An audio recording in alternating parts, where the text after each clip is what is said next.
Hello, I'm Jessica. I was the breadwinner of the house when I was married to my husband John. I won't exactly call myself the breadwinner because my husband did have a job and contributed. However, his salary was way less than mine. So I ended up paying for most of our things. I never had a complaint about that because he was my husband. However, I did draw the line when his mom Tanya would ask me for handouts. Here is one thing I should tell you guys about. She absolutely hated me. She hated the fact that I earned more than her son and her husband. In fact, she often told me that a bimbo like me should never be able to get her hands on so much money. Thankfully, my husband was always quick to defend me and shut her up. It also helped that my father-in-law, Henry, was a great guy and always stood up for me. John and I had a pretty good relationship throughout the years. We married fairly early since I was financially well settled and wanted to start a family early. John was completely on board as well. We stayed in the house that I bought before we got married. It had a mortgage, but I was able to pay for it just fine. That was another thing that bothered Tanya a lot. One day she said, "It's so unfair that a dumb girl like you gets to live in a house like this, while hard-working people like us still have to rent. I must say that I am lucky to be able to buy a good house, but I don't appreciate how you called me dumb and undeserving, Tanya. Who cares about what you think? Some women like you can just bat their eyes at their bosses and get great jobs, while men like John and Henry are stuck in low-paying jobs just because they are men. That is very unfair of you to say, Tanya. Jessica is a smart woman and has a college degree as well. That's why she's able to get such a good job. It's all her own skills and has nothing to do with what you're saying. That's right, Mom. Jessica is not dumb and did not get her degree by batting her eyes at people. You need to tone it down a little. Tanya was always jealous of me in my life, which I'm sure is apparent from this exchange. That was something I never found amusing. It gave way to bad relationships, and I really did want Tanya to like me. However, eventually her hate for me made me step away from her. But Tanya never stopped asking me for favors, which sometimes I just did because John pleaded with me.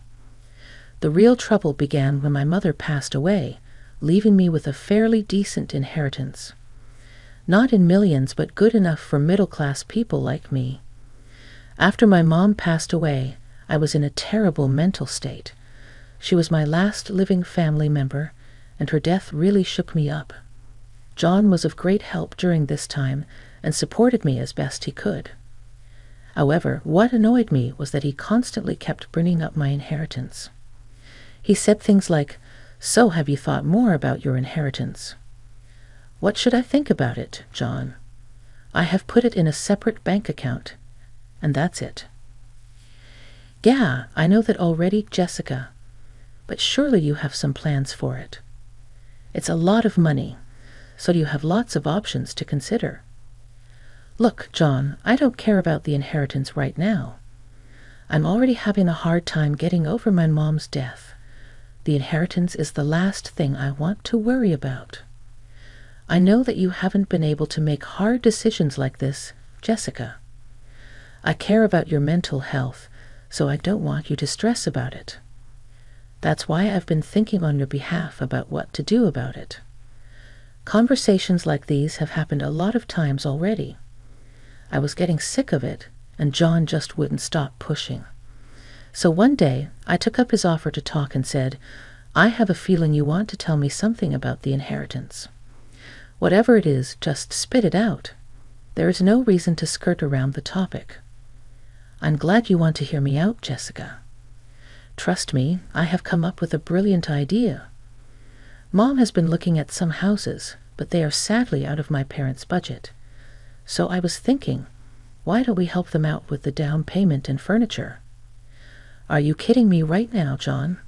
I'm not buying your mean and shameless mother a house. What makes you think I would agree with this? Why don't you agree with this, Jessica? You know Mom and Dad want to buy a house.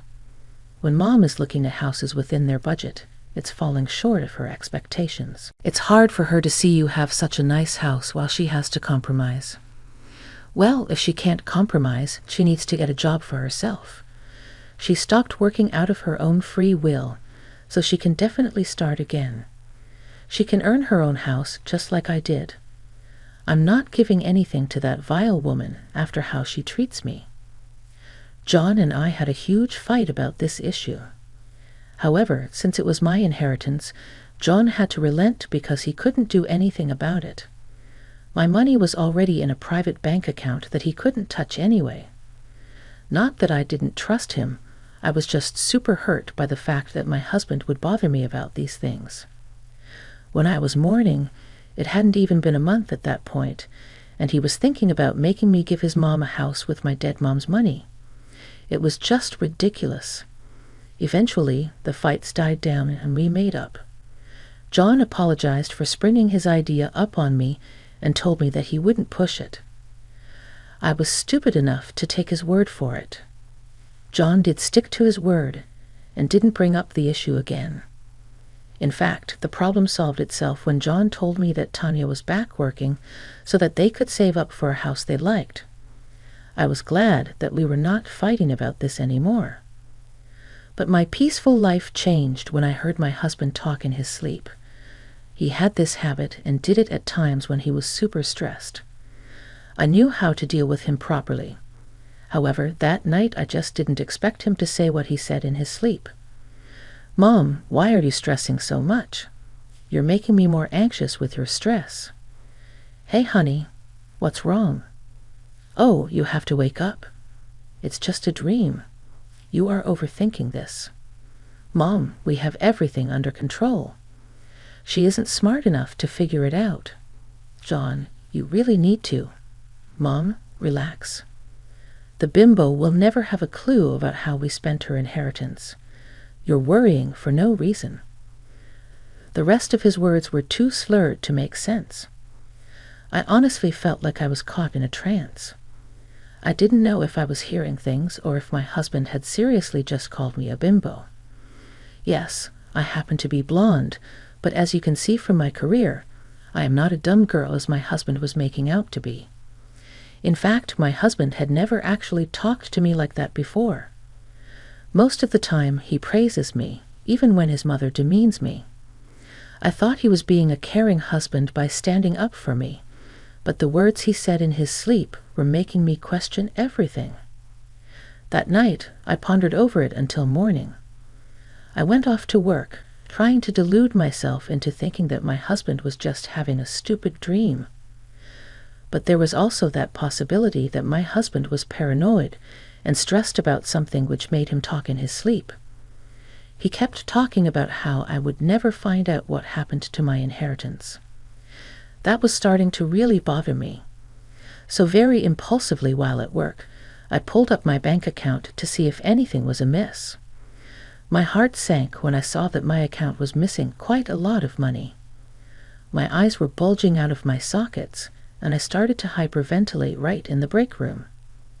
John's words from last night came rushing back to me, and I felt like I had lost the ground beneath my feet. Thankfully, lunch was almost over, so no one was around to witness my little breakdown. I sat in the break room in shock while trying to calm myself down and think straight. I knew then and there that John and Tanya had planned something. I needed to dig deeper and get to the bottom of it. For some odd reason, my mind kept telling me that this had something to do with Tanya and Henry's new house. So after I left work, I called Henry and told him that we needed to talk. "I'm sorry to be disturbing you like this, Henry, but there is something I need to know. Have you guys needed money recently?" "What? No, there's nothing like that. We're doing well enough right now. I'm sure there hasn't been an emergency cash crisis in your life. But what about the house? Did you by any chance fall short of cash or maybe ran into some trouble that required money? I'm sorry for being so blunt and invasive, but I need to know." "I don't know what to tell you, Jessica. Nothing shady is going on right now. The house is coming along fine. John is being such a good son in helping us pay for our new house. We don't have to worry about that at all." "Wait, what? John has been helping you pay for the house?" I was dumbstruck with this new information that wasn't known to me at all. All this while, I knew that it was Tanya and Henry who were paying for their own house. Now Henry was saying that John was also helping him pay for the house. My mind was a mess while I tried to figure out what was going on. Meanwhile, Henry understood that there was something amiss and said, "What's the matter, Jessica? You seem to be surprised at the fact that John is helping us pay for our house." "I am surprised about this, Henry. I never knew that John was helping you pay for the house." "You didn't know? But John would have told you. I'm sure he has given us money for the down payment of the house. We are only a few steps away from closing the sale." "I had no idea about this, Henry. John never told me that he was helping you with the down payment. All this while, I knew that Tanya went back to work, and together you two managed to fund your new house." "What are you talking about, Jessica? Tanya's not working. She's still a stay-at-home wife. She never went back to work." Henry seemed as surprised as I was with everything that had been unraveled in our unprompted conversation. My mind was now spinning with all this new information. Even Henry was taken aback and starting to notice that something was terribly wrong. I said, "So you're telling me that Tanya never went back to work? She's still unemployed and Henry is paying for your house." "Yes, Jessica, that's what I know. What gave you the idea that Tanya had gone back to work and she was contributing?" "It was John and Jessica who told me about it. I didn't assume anything, Henry. I'm telling you what I was told. What on earth is going on here? Why would they lie about this to you? This is so confusing." Henry was now racking his brain trying to figure out what was going on. I was finally starting to realize that we had both been lied to. My mother-in-law was faking her job to throw off any suspicions that I might have. Meanwhile, my husband had lied to his dad, saying that he was helping them pay for the house. Turns out me and Henry both didn't know that his house was being funded by my inheritance money, and it was being done without my permission. There is something really fishy going on, Henry. That's why I called you in the first place. Last night, I heard John talk in his sleep again. He said that I would never find out what he and Tanya did with my inheritance. Today, I checked and saw that a good chunk of my inheritance is gone from my account. So my son doesn't have enough money to make the down payment, but Tanya said that he got a promotion. Also, how did your money disappear like that? I have no idea, Henry. I'm starting to think that John and Tanya are behind this. Look, John doesn't earn enough to pay your down payment. Tanya lied to you. John didn't get any promotion in the last 5 years. You were saying that Tanya is not also working. Then where is the money coming from?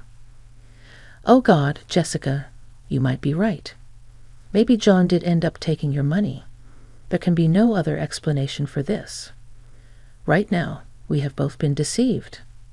Jessica, I don't know what to do now. Well, I need to first find solid proof that it was indeed my husband and Tanya who made this whole plan. I'd also need to know how they managed to get into my private bank account to steal my money.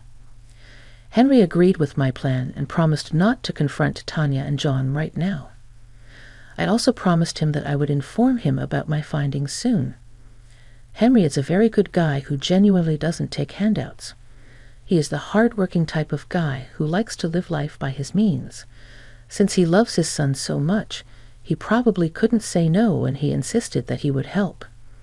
Plus, I found out that Tanya had also faked John's promotion to Henry so that he wouldn't get suspicious about where my husband was getting the money. John and Tanya had cleverly planned everything and kept us both in the dark. They played us for fools. It took me days to find out the whole truth of the matter. My suspicions were right. John and Tanya did end up withdrawing money from my bank account, specifically from the one where I kept my inheritance. I didn't have a message alert switched on, so I wasn't immediately aware of the withdrawal. I went to the bank and was told that someone showed up as me, signed papers, and made a check withdrawal. They refused to allow me to see who did it because they needed a police report for that. But in my mind, I knew that it was my husband and Tanya. Tanya actually had a similar build to me and the same hair color, so to a bank employee who has seen me only once, this may not have been suspicious. Henry and Tanya took advantage of my deteriorating mental state to make their own dreams come true. I was enraged beyond belief. I told Henry everything, and together we made a plan. Henry drove Tanya to our house while I was waiting with John to welcome them. John and Tanya only knew that we were having a family dinner and nothing more. However, when we sat down to dinner, I said, "Hey John, you know I found out something terrible yesterday. Someone has taken out money from my bank account." "What? Who would do that, Jessica? What account is this?" "The one where I kept my inheritance money." "John, I don't know what to do. I'm thinking about calling the police tomorrow." No. Why do you need to do that? I'm sure you have replaced the money somewhere or withdrawn from it accidentally. There's no reason to assume the worst." Yes, give it some time, Jessica. I'm sure there's an explanation about what happened to the money. There's no reason to involve the cops right now. John and Tanya looked pretty shocked and scared when I brought up the issue. It was clear to me and Henry that they hadn't expected to get caught so easily. I don't know what they had planned to do once I found out about the withdrawal, but I knew that they hadn't expected it to happen so soon. They visibly panicked and jumped right off their chair when I mentioned getting the cops involved immediately. It was a little funny, but Henry and I maintained our composure. He even looked at Tanya funny and said, "I don't see why she shouldn't involve the cops straight away. The sooner this is solved, the better." "Dad, you don't understand. These things are very sensitive since it's about money. Jessica's already in a very vulnerable state right now. Let's not make her stress more." "Oh, I'm pretty stressed about the money, actually. I would rather have my money safely back in my account as soon as possible." "Yeah, go ahead and file a police report, Jessica. You deserve to have your money back. You know what? Since you are so vulnerable right now, I will even go with you to the police station." John and Tanya were getting paler and paler by every passing second. They were gulping hard and looking at each other while trying to figure out how to stop us. I was watching them panic and fall into the trap they had set for me. I wanted to laugh at the way they were behaving, but my anger clouded over all my other emotions. I wanted to yell at them for being nasty thieves, but I couldn't do that yet. After a lot of back and forth, I said, "I don't think there's a reason for me to waste time anymore. I will be going to the cops for sure." "Don't be so rash, Jessica. Just leave it alone. Can't you just sleep on it for a few days?" "No, I don't think I can. The more I think about it, the more I'm bothered by this. Actually, why don't we go to the cops right now and get this out of the way? It's only 5:00 p.m. now. We'll be back in time for dinner." "Seems like a good idea, Jessica. Let's just go down to the police station right now. John and Tanya can catch up in the meantime." Henry and I were starting to walk out the door when John and Tanya stopped us. They finally realized that their game was up. It was time for them to confess, and they did. My husband and mother-in-law were looking down at the floor the whole time while they told us what they had planned. They had planned to use my money to fund their house. In the end, I said, "Why did you do this, John?" "I'd always dreamed of buying a house for my parents, but I knew I couldn't afford it." "I asked you for help, Jessica, but you didn't want to give me your money, so I had to do this. I only wanted to do something nice for my parents." "What you did was wrong, John. We never asked you for anything." "John, I don't know what made you think we needed a big house, but knowing Tanya, I think it was your mother who demanded that you get her a big house." Can you really blame me, Henry? All I wanted was to live in a nice house like my son. If a stupid bimbo like Jessica can stay in a house like this, why can't I? Careful there, Tanya. Don't forget the fact that you stole from me and committed a lot of crimes by doing so. If I want to, I can go to the cops and get you arrested. Tanya was being a witch to me even after getting caught, so I quickly reminded her of the fact that I still had the power to get her arrested. That's when the tears and begging started. Tanya suddenly realized she was in deep trouble. She had tears in her eyes and quickly changed her tune to say, Okay, I'm sorry, Jessica. It was a big mistake. We are family, so let's just forgive each other. There's no reason to get the cops involved. Mom is right, Jessica. No matter what, she's still your family. You shouldn't be threatening her like this. Oh, you have a problem with me threatening your mother, John. Well, guess what? I can threaten you too. If I make a police complaint, you will be arrested as well. I don't think Henry will be here to bail any of you out. Yep, I was running away as far as I could. In fact, after today, I want nothing to do with John or Tanya anymore. Tanya's entitlement has always been a problem, but she went too far this time. I've made the decision to separate from her now. I don't want to be with someone so vile and cruel. Same here, Henry. I guess we will both be looking at divorce lawyers soon. I'm done with you, John. Don't think I will let you get away with this. You and your mom called me a bimbo and tried to scare me while I was vulnerable. I will now show you what happens when you mess with me. John and Tanya were now looking at me and Henry with pure fear. They hadn't realized that the day would turn out to be their worst nightmare. Tanya was now begging Henry not to leave her, while John was trying to get my attention as I started to walk away from him. He was on the verge of tears and kept saying sorry repeatedly over and over again. John and Tanya even promised to give me the money back so that we could go back to normal. I laughed at that and didn't even bother to reply. The real fun happened when there was a knock at the door. When John went to open the door, he was greeted by 2 cops who were there to arrest him and Tanya. That's right, guys. I had already called the cops on them after filing a police report that morning. There was no space for any compromise. I went ahead with the police report as soon as I mustered the courage to end my marriage. Henry agreed with my decision and accompanied me as well. Tanya and John did throw many tantrums when escorted to the cop cars, but no one paid any heed to them.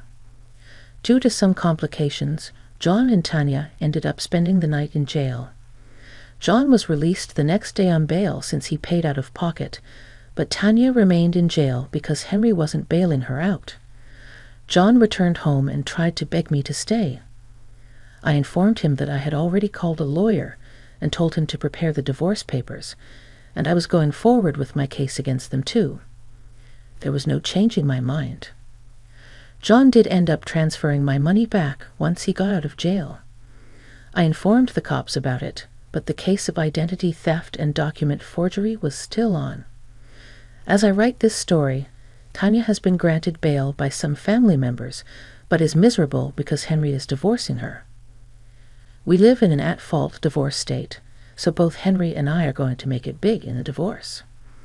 John and Tanya are looking at a small prison sentence and a good fine right now.